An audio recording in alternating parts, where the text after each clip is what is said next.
is that these little tracks, these little blocks of color here, represent individual animals as they make their way to and fro across the Pacific. We share the ocean basins with a variety of species that recognize no boundaries. As we learned in 2008, the oceans are already 40% heavily impacted. Few areas are pristine. Yes, the areas closest to the coast in dark red are most heavily impacted, but the sort of mustardy orange that you see spanning the Atlantic, Pacific, and parts of the Indian Ocean represent areas of significant human impact already.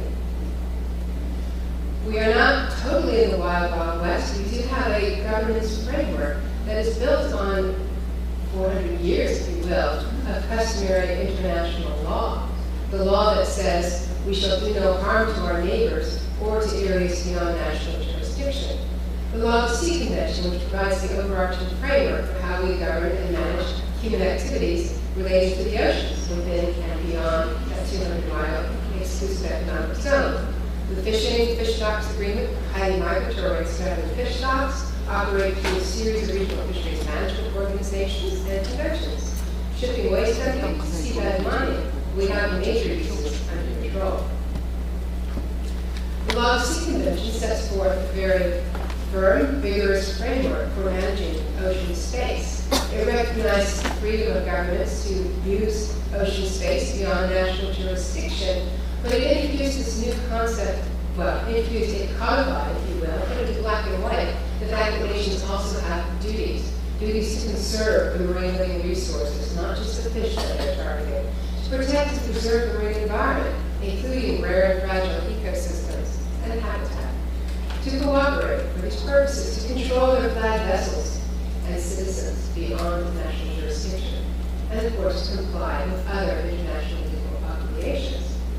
But we have yet to really put the two sides of the convention together, especially for areas beyond national jurisdiction, because in some ways we've sort of outsourced the management of the high seas to agencies that are responsible for specific sectors. We've never really taken control or tried to exercise these duties for the benefit of the planet.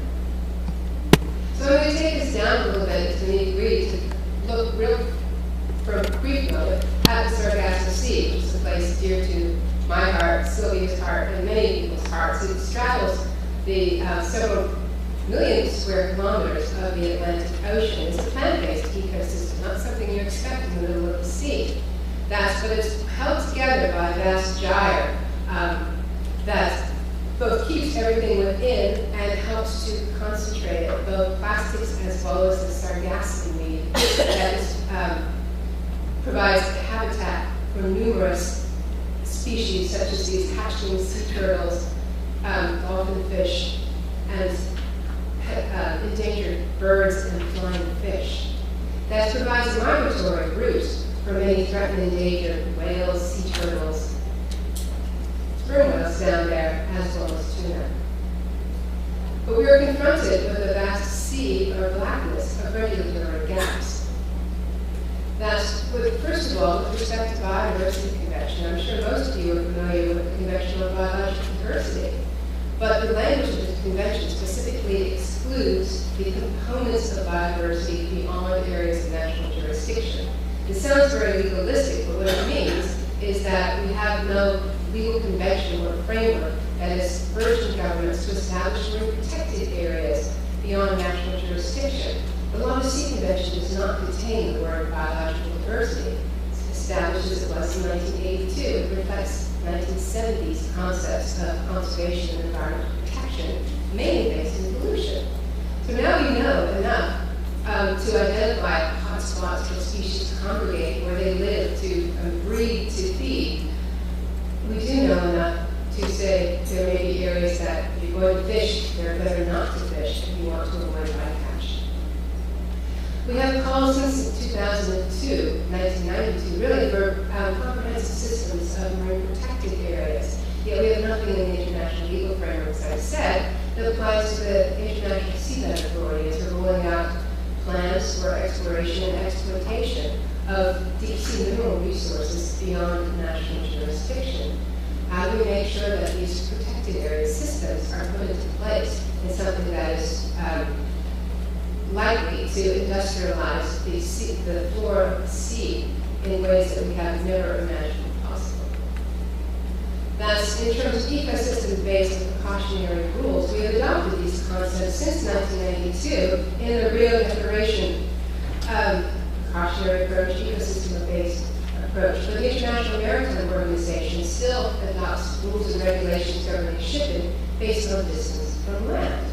12 nautical miles, 50, 200. And in fact, the Ballast Water Convention, which should come into force in the near future, we hope, tells nations and shippers to discharge their ballast water beyond 200 nautical miles directly into the high seas.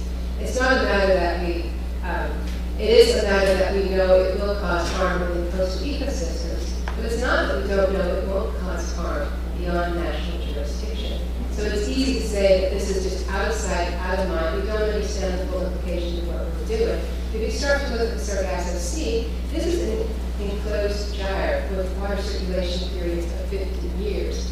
There are other gyres that are similar that we really just try to, in many ways, ignore some of the realities of oceanography, that things do accumulate and they do pollute.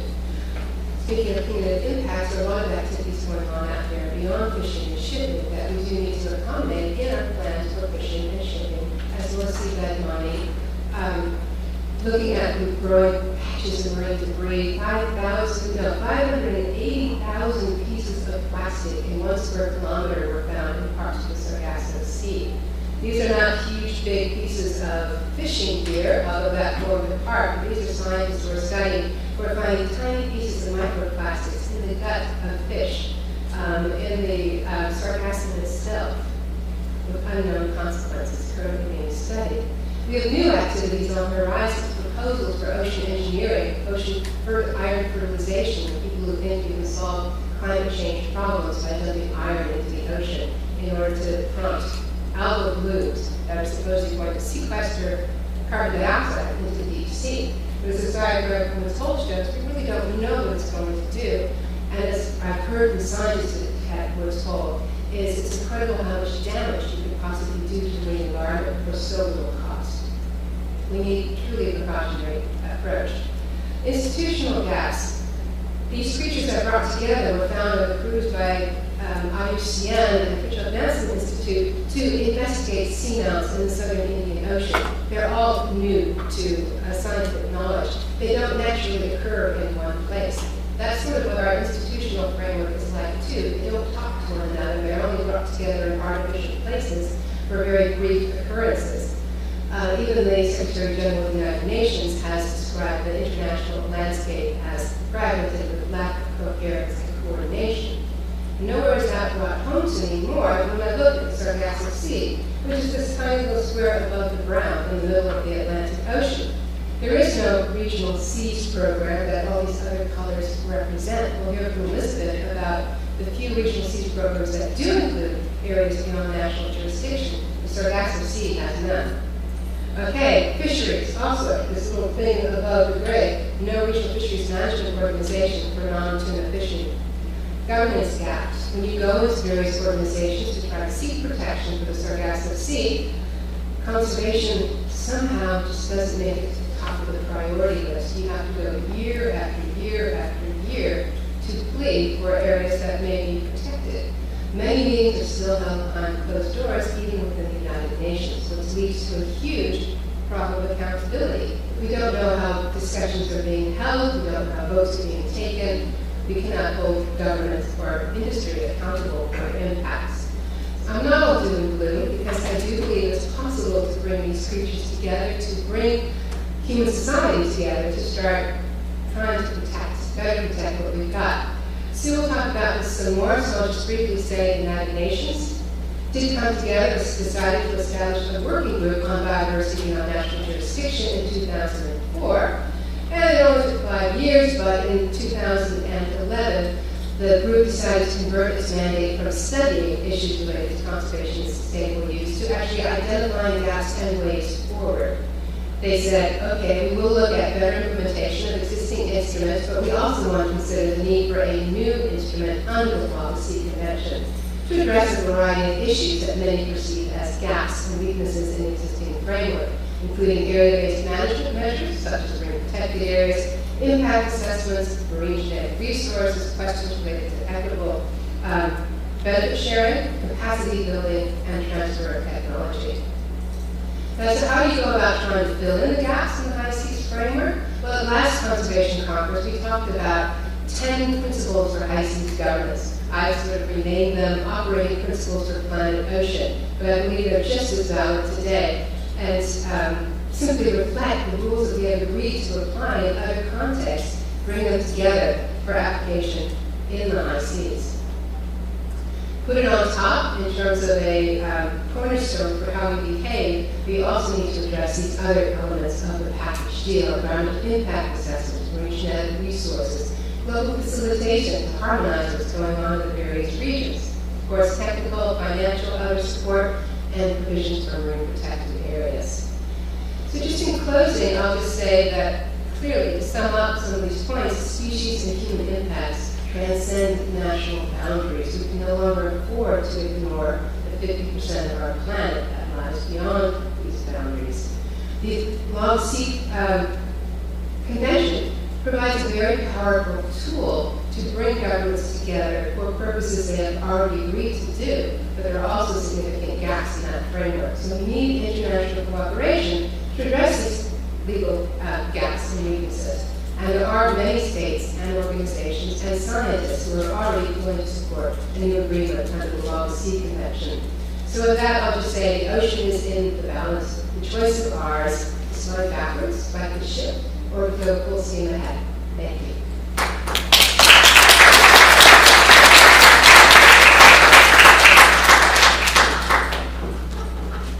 Thank you, Christina. I just realized that we don't have much gender diversity on our panel tonight. Don't be late. Yes. So our next speaker is Elizabeth Jewell. She is a research fellow on governance of high seas biodiversity at the Institute for Sustainable Development and International Relations, which is E3.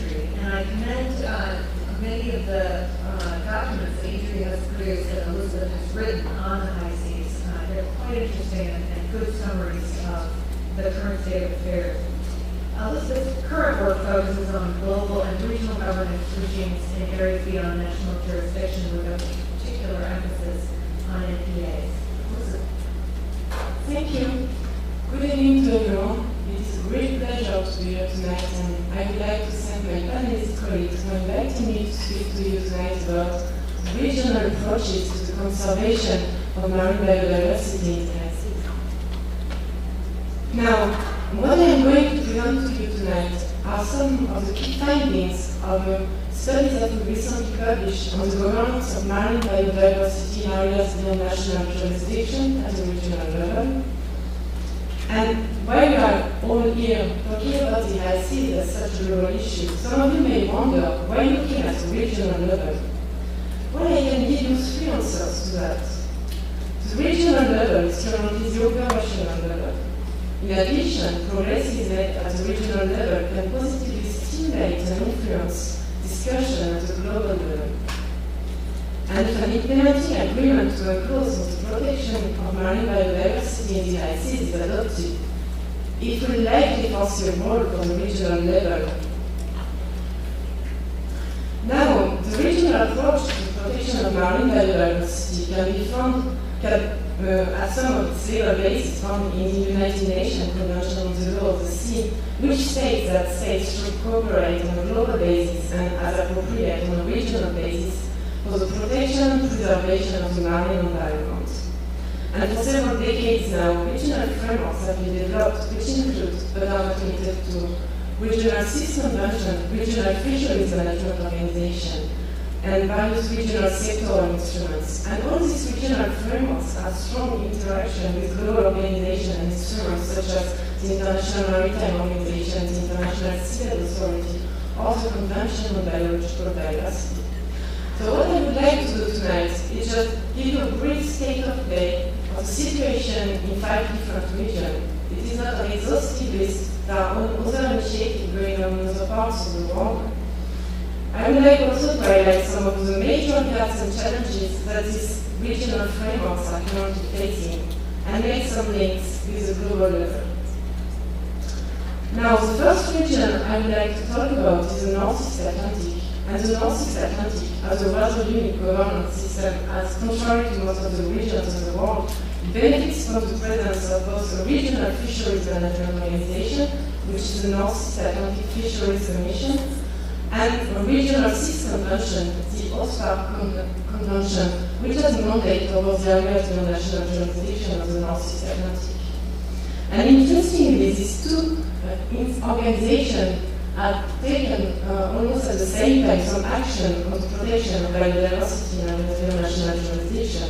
As in 2009, NEAF decided to close the boat on trawling in 5 areas in the Atlantic of the region, and in 2010, the OSPAR Commission established the first network of MPAs in areas of international jurisdiction. But the problem comes when we are talking about the management of these marine protected areas. As the OSPAR Commission only has a limited mandate to manage these areas, it cannot regulate shipping, navigation, or deep sea mining, fishing, navigation, or deep sea mining within this area.